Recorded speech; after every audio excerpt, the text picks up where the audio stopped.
The Lagos sun beat down on Surulere like a drum that wouldn't stop, baking the dusty streets where Amara and I grew up.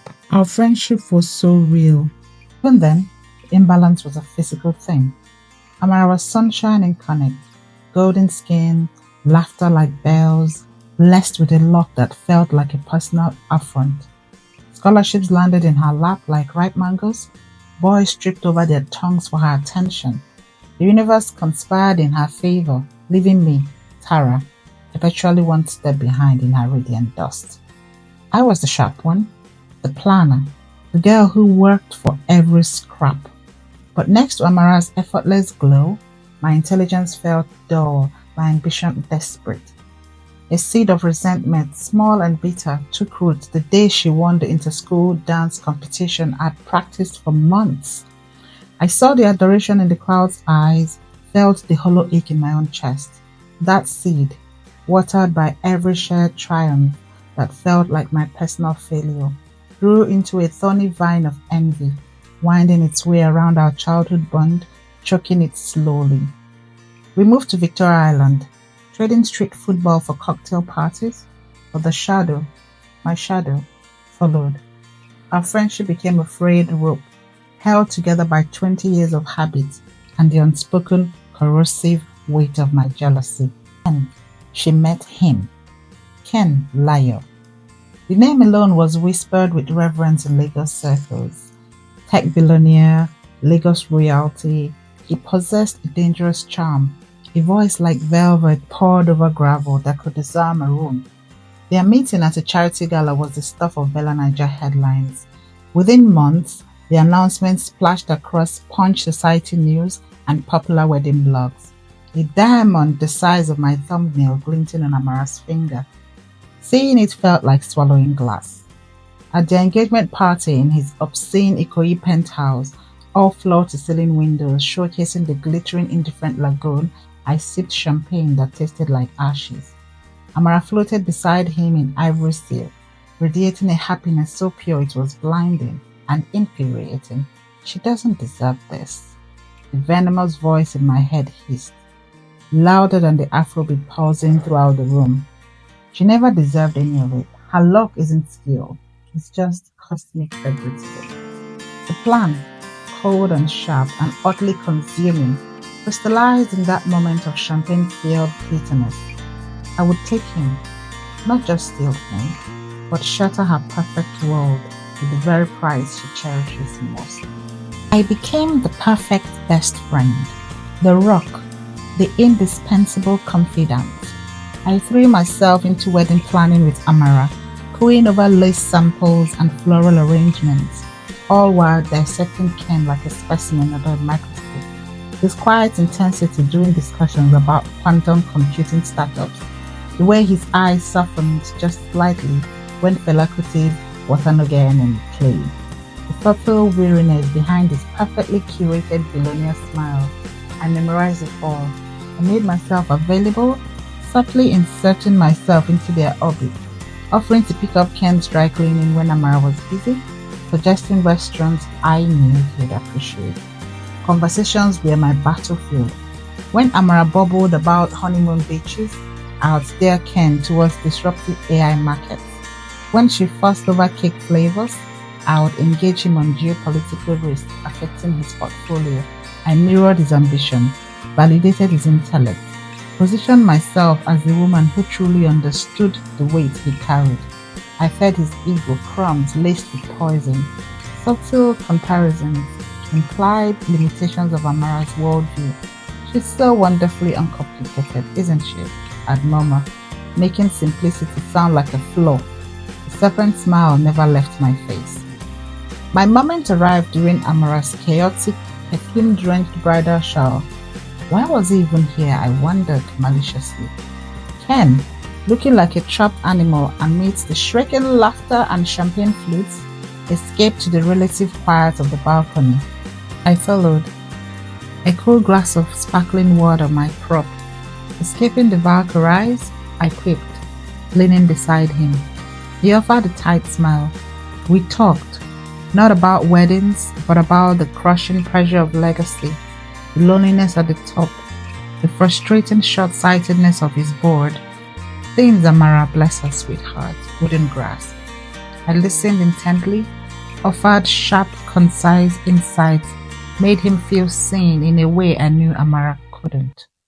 I saw the flicker in his dark eyes, surprise, appreciation, the dawning connection. "You get it, Tara," he said, his voice low. The weight. The seed of doubt was planted. My envy, that corrosive force, felt like a laser focus, a superpower. Later, helping Amara pack shower gifts, I casually mentioned Ken seemed stressed about work. "Oh, he always carries the world," she sighed, blissfully unaware of the crack I'd just wedged open. "That's just Ken." "No, darling," I thought, savoring the visit. "That's just the beginning." The late-night text started innocuously. "Saw this article, thought of our discussion on blockchain." Then they deepened. "Board meeting today was brutal." I became his digital confessional, his escape hatch. Accidental touches during brunch lingered. A hand on his arm as I pointed to the lagoon view, a brush of fingers reaching for the salt. Each contact sent a jolt through me, a mix of triumph and something darker, more primal. I shared my own fierce ambitions, painting pictures of building empires, subtly contrasting it with Amara's desire for a family and a quiet life. "She just wants peace," I'd say, making it sound small. "You need a partner who thrives in the storm." He never disagreed. He began seeking me out, calls after arguments with Amara, invitations to preview art exhibitions he knew she'd find boring. I was winning, piece by gilded piece. I was dismantling their future. But sometimes, catching his reflection in a darkened window, his face seemed unnaturally still, his eyes holding depths that made my breath hitch. Flicker of something ancient. I dismissed it as stress, as the play of life. I was too deep in the game, intoxicated by the scent of my impending victory, playing with hellfire and mistaking it for warmth. The theft happened not in a blaze of passion, but in the holy silence after a storm. A brutal fight erupted at the Ikoyi mansion.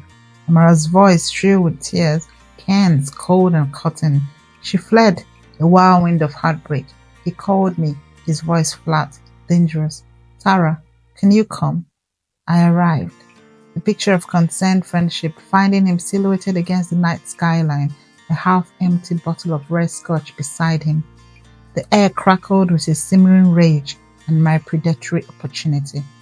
Vulnerability, the raw thrill of the steel, and years of pent-up envy combusted. I crossed the line, touching his face, whispering false comfort that turned into something else. He turned, not with the passion I craved, but with a chilling, focused intensity that should have frozen my blood. His kiss wasn't warm, it was possessive, claiming. Days later, the call came. Amara's voice, shattered beyond recognition, sobbing down the phone line. He ended it, "Tara," just like that. The sound was my victory anthem, hollow and echoing in the sudden emptiness of my own chest. Then Ken turned to me, sliding the monstrous diamond still warm from Amara's finger onto mine. "You understand the real world, Tara," he stated, his eyes holding that unnerving stillness. "You understand me." The crown of my envy was heavy, cold, and felt disturbingly like a shackle. Moving into the Ikoyi mansion was a surreal descent into a gilded cage. Marble floors echoed my steps, cold and unwelcoming.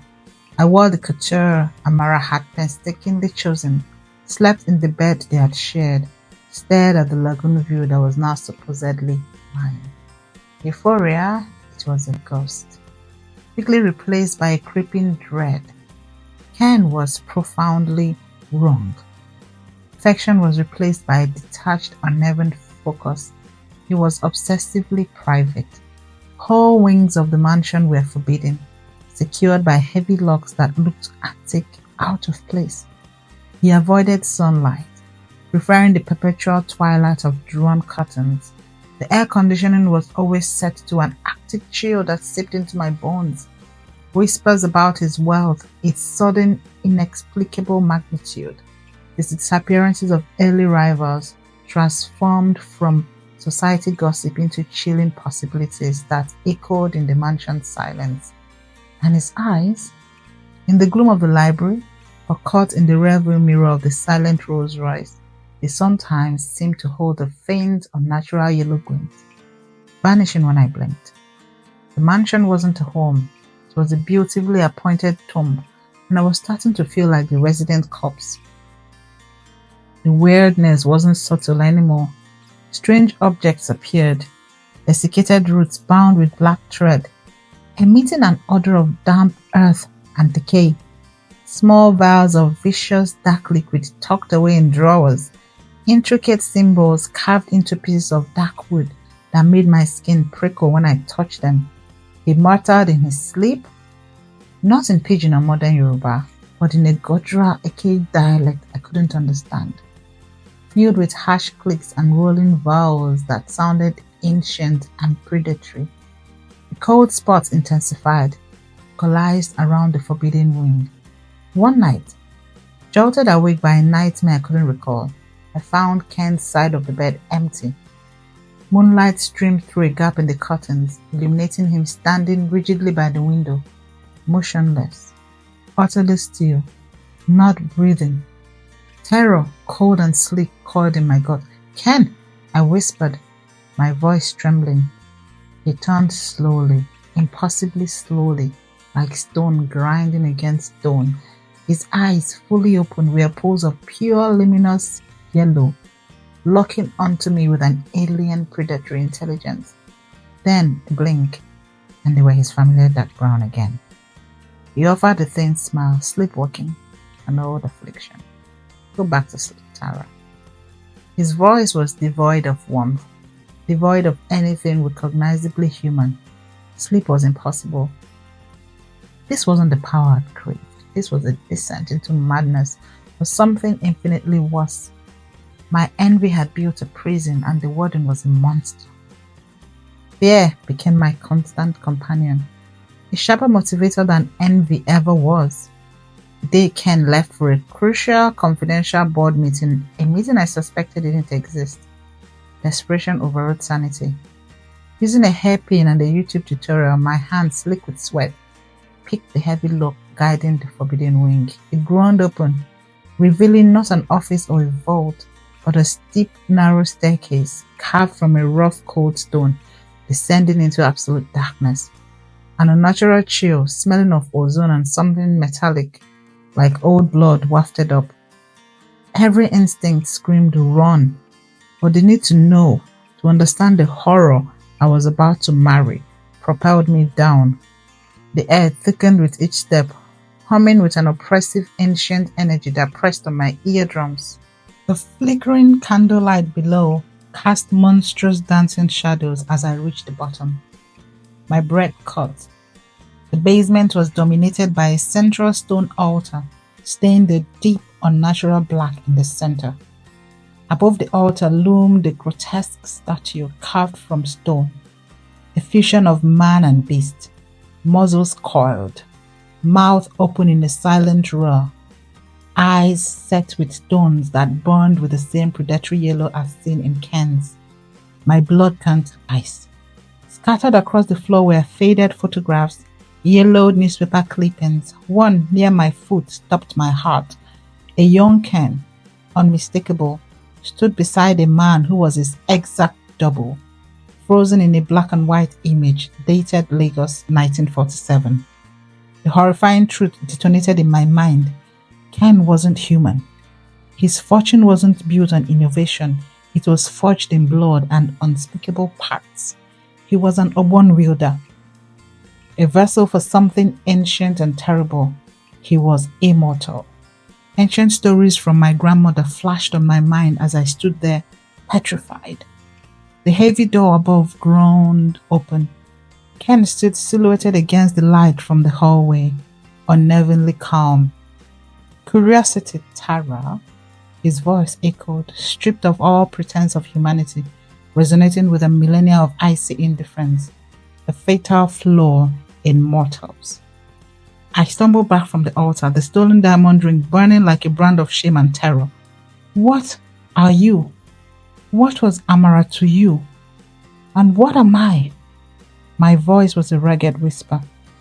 He descended the steps slowly, deliberately, entering the pulsating candlelight.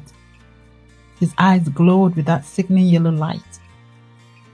He said, Amara was light, pure, a rare vessel, resilient, a cruel, lipless smile touching his mouth. She resisted the necessary transition. Too much innate goodness. Annoying. He took another step. Symbols on the floor flaring brighter. But you, your envy, your delicious consuming ambition, the darkness you nurtured in your heart like a prized bloom, it's a siren song. Perfection. You didn't steal me from her. You delivered yourself to us. The ritual requires a vessel brimming with its own shadow, wailing in its own twisted way. He raised a hand. The air grew thick, suffocating, pulling the breath from my lungs. The statue's eyes blazed. I was frozen, prey, mesmerized by the serpent. My revenge had delivered me to the abyss. Then, a loud crash. The high, narrow basement window, thick with grime, exploded inwards. Shards of glass rained down like crystal daggers. A figure dropped through the opening, landing in a crouch amid debris. Amara, her face was streaked with dirt and tear tracks, her dress torn, but her eyes blazed with a ferocious, protective fury. In her hand, clutched like a lifeline, was a small, intricately carved wooden figure, an Orisha icon. Tara, now! She screamed, her voice raw but powerful. She hurled the glowing figure towards the obsidian statue with all her strength. It struck the bait's chest with a sound like shattering ice. Ken, or the thing wearing him, roared, an inhuman guttural sound that vibrated the stones and made my teeth ache. The yellow light in his eyes flickered violently. The pulsating symbols dimmed, their energy disrupted. Amara didn't hesitate. She lunged forward, grabbed my icy hand with surprising strength. Move! We scrambled towards the jagged hole where the window had been, the only source of blessed real Lagos sunlight. Ken was recoiling, snarling, clawing at the air where the golden light pulsed from the falling icon. We hauled ourselves up, ignoring the glass staring at our clothes and skin, tumbling out onto the manicured lawn. Behind us, a wave of unnatural cold and palpable darkness billowed from the broken window, accompanied by a howl of pure alien rage. We ran, hand in bloodied hand, through the sterile perfection of Ken's gilded hell, passing the imposing gates that now seemed flimsy, and didn't stop until we collapsed, gasping, shaking onto the gloriously chaotic, sun-drenched pavement of a Lagos street market, surrounded by the noise and the comforting noise of Lagos real life. Amara saved me, the friend whose life I tried to obliterate out of petty envy.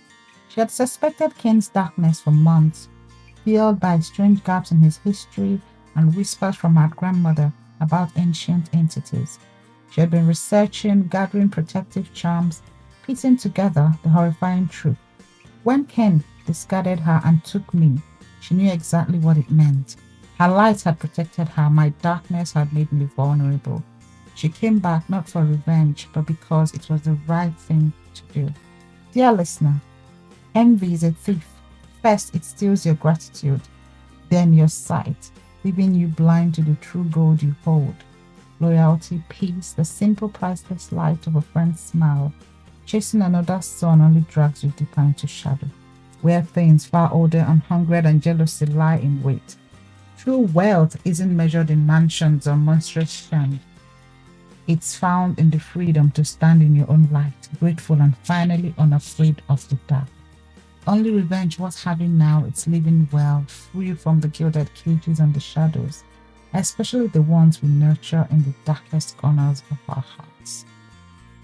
Thank you for watching. Please like, comment, and subscribe.